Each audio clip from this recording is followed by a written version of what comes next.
Good morning, everyone. It's Paulette. It's, I think it's Monday.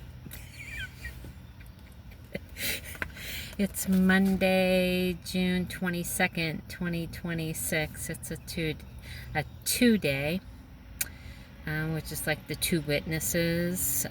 It's union.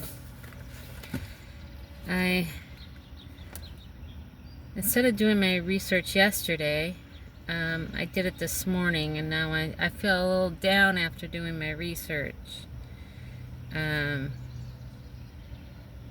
Yeah, I'll explain a little bit later into the video, but yeah, so it's my it's my 60-second video, and what it drew up to be the most pivotal one relating to 62, and this is what really kind of brought me down, was the Daniel 9:25 through 26. It's the prophecy of the 70 weeks.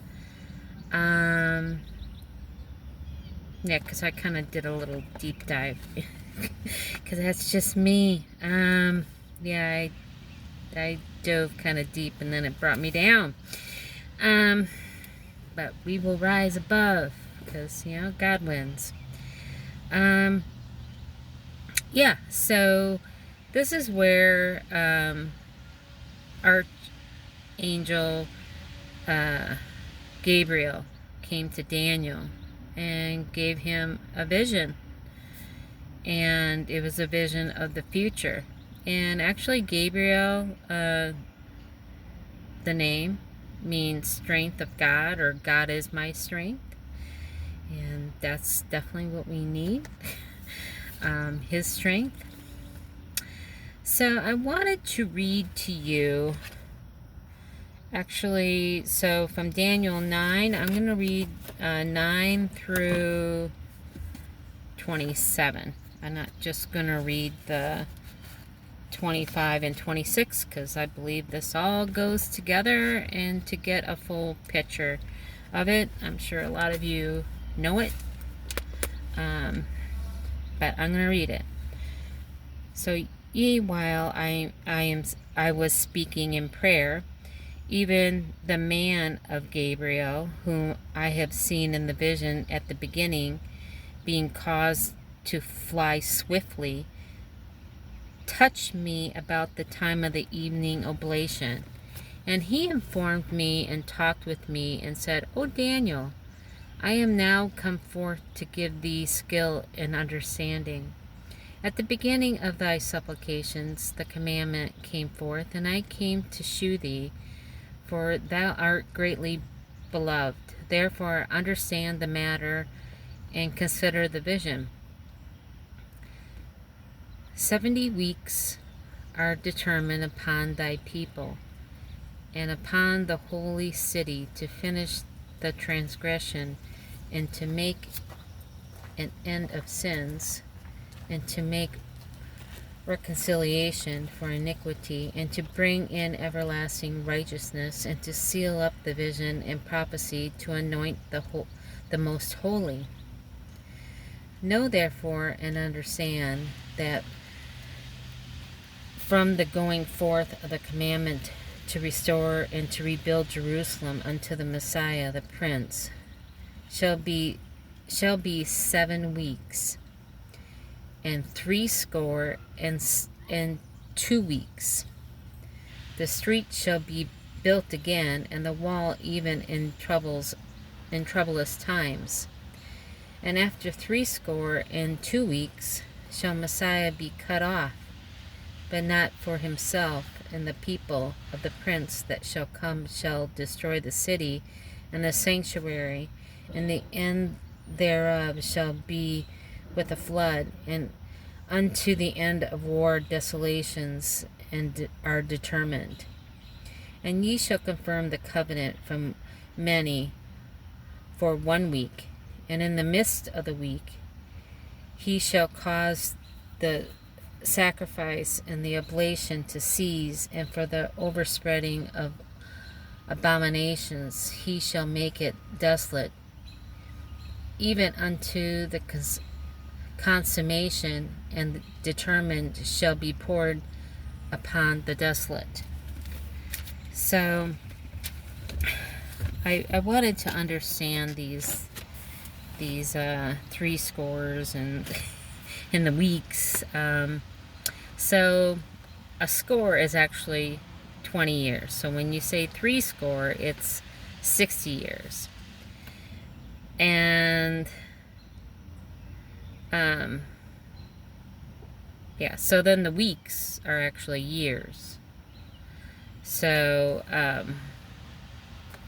yeah, to make more sense, to make sense out of what I just read, I just needed to really grasp that. So there's three prophecies in that. So the 7 weeks is 49 years. And the 62 weeks is equivalent to 434 years. And the final week is equivalent to 7 years. So that's when you add up the 49, you know, that's the whole, or the weeks. When you add the weeks, sorry, when you add the weeks, which is the 7, the 62, and then the 1, that's your 70 weeks. Okay? And then when you break that down to the years, so I was taking it from like, okay, so if we're saying we're in the year of the final week, say 2026 is the year of the final week, because a lot of us feel that, I'm pretty sure. I wanted to go back. So I went 2026 minus 434 years, which came to 1592. So I wanted to see what happened in that time frame. Yeah, and I see that that's kind of when the but since that's like, yeah, well, actually, hold on. So I think it was 1592 was the official year that Spain adopted the Gregorian calendar, because the Pope was the one that adopted it first, which I find fascinating, because there's a lot of controversy about the Catholic religion. I can't say I'm religious, because that's not what Jesus came to preach. Yeah, I'll just leave it at that. And then yeah, so I found that fascinating that he kind of kicked it off by accepting it. But I was it King? Was this Cyrus? Yeah, I think it was Cyrus that was the one that started it, the whole thing, from the Julian to the Gregorian. He said it better mapped the solar calendar. But what I found fascinating is that there was a siege on Binac, B-I-N-A-C, back in 1592, where 2,000 Christians were killed. And I'm like, huh. Yeah, I found that fascinating. I was just documenting things. Oh, and then there was a war. Oh, I didn't write it down, sorry. But that, I can't remember if it was this war. to be honest with you, but I thought it to be very interesting. It was June 10th to June 19th, which is, right around now. It just happened. These things are just fascinate me. Like I said, I find these videos kind of linking up with time and, yeah, to the past. To be honest with you, I couldn't stand history. I'm being frank with you. I had to take it 2 years in a row. Almost did not graduate from high school, all because of history. I did not like history. Don't ask me why. Just didn't like it. But maybe God was sparing me, because it probably would have really brought me down.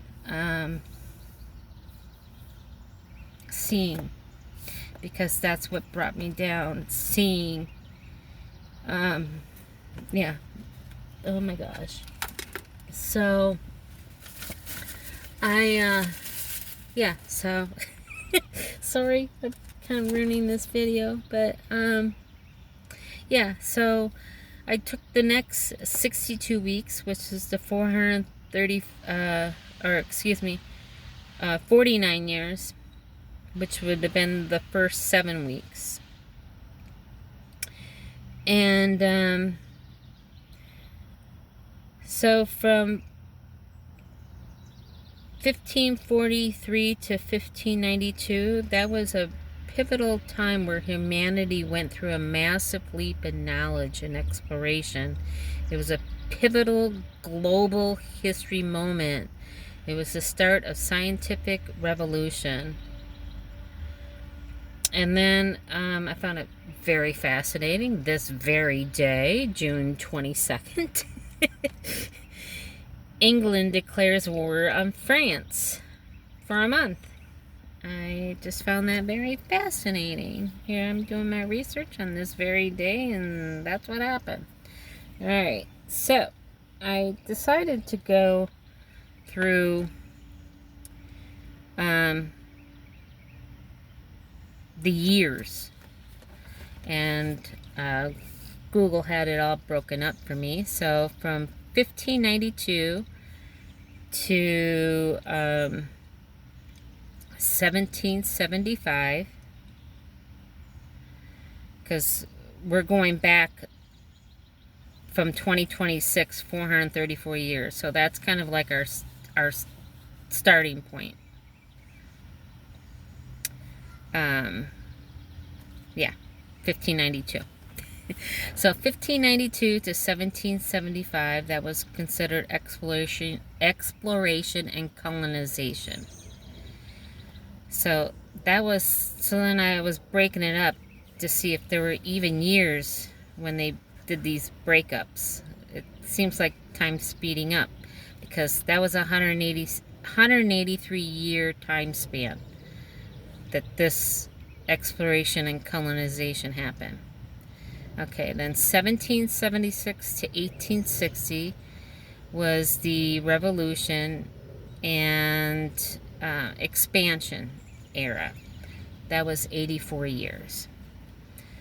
1861 to 1945 was the Civil War and World Wars. That was another 84 years. And 1946, we're really catching up. So 1946 to 1999 was the Cold War and the tech boom. That was 53 years, and within that time period, all that stuff happened. That's a lot to happen within just 50 years. To be honest with you, going from a Cold War to the tech boom in 50 years, bam. And then I don't know how they decide to come up with a new millennium as from 2000 to 2026 now. So it's only been 26 years.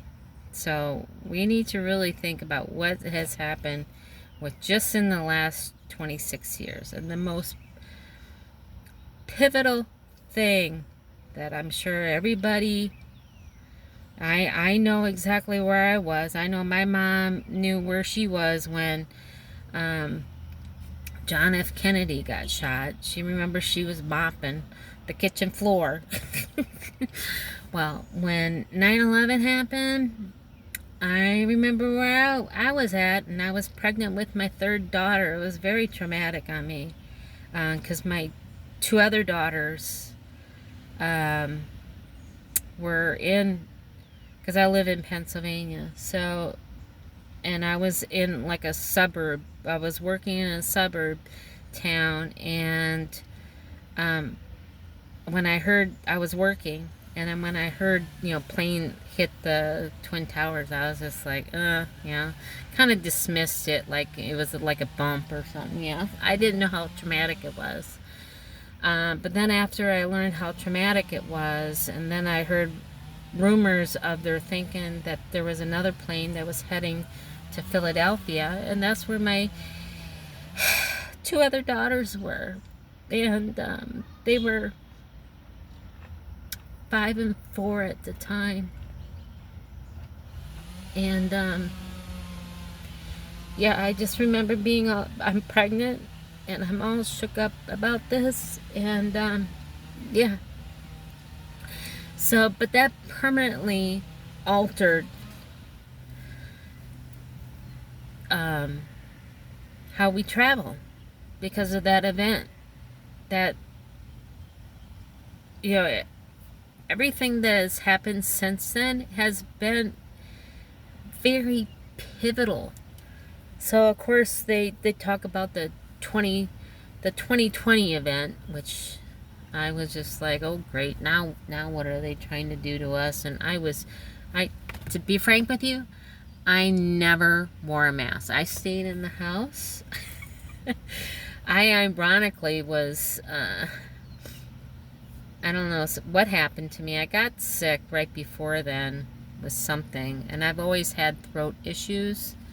So, I remember I did have to go to I went to like a minute clinic, but then they couldn't help me. They had to send me to the ER because I needed, I got some like abscess thing in my throat, and they had to take a needle in, not to be disgusting, but to relieve that abscess in my throat. But I remember how they treated me. Because I was like really like, I was really sick. I mean, a fever and everything, but I knew it was a throat issue type thing. But they treated me like I had the plague when I went in. I'm like, I just have this throat issue. There's nothing wrong with me.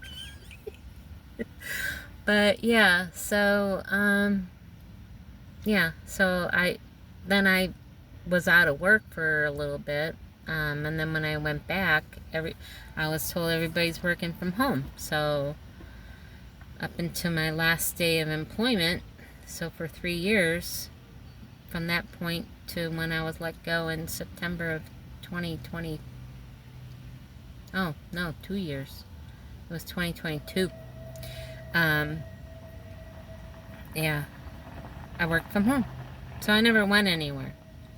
Because I was like, I'm not wearing a stupid mask. That is so stupid. I'm sorry. I'm just one of those people. So if you were one of the people that, more power to you. My daughters, they wore them because they had to. But, I would be a non-compliant person. Just like I would be non-compliant if I was here in the tribulation. And, I'd gladly get my head cut off. I don't care. Because, I know I'm eternal. This is just my body. And I overcame fear of death many years ago. It was just something that shifted in me. It's just one of the things that just shifted in me. But I'm 20 minutes in almost, so I'll get on with the point. So then there was, then like I said, the 9/11. which was a permanent alter in how we travel. And then there was the 2020 event. So, yeah, that changed pretty much a lot of things, like malls closing, businesses going under, people working from home, and now we got this AI thing going on, people losing their jobs. Yeah, I really see a huge decline. Just saying. And I'm sure I'm pointing this out to you too if you haven't seen it. A huge decline since the year 2000. So, and then in Strong's, it means unlettered or uneducated. Maybe that's what I was. Because I was not educated in any of this, but just saying. I'll admit it. And then in Hebrew, it means a covenant in divine protection, and it connects to the concept. Yeah, it connects to the concept of the covenant and the divine protection. So I wanted to end by reading Psalm 62, which I think this is definitely what we need. And let me get to it. It's, of course, a psalm by David about his unwavering faith and silent trust in God alone. Psalm 62. Truly my soul waiteth upon God. From him cometh my salvation. He only is my rock and my salvation. He is my defense. I shall not be greatly moved. How long will ye imagine mischief against a man? Ye shall be slain, all of you. As a bowing wall shall ye be, and as a tottering fence. They only consult to cast him down from his excellency. They delight in lies. They bless with their mouth, but they curse inward. Selah. My soul, wait thou only upon God, for my expectations is from He. He only is my rock and my salvation. He is my defense. I shall not be moved. In God is my salvation and my glory. The rock of my strength and my refuge is in God. Trust in Him at all times. Ye people, pour out your heart before Him. God is a refuge for us. Selah. And so that's Psalm 61, or 62, sorry.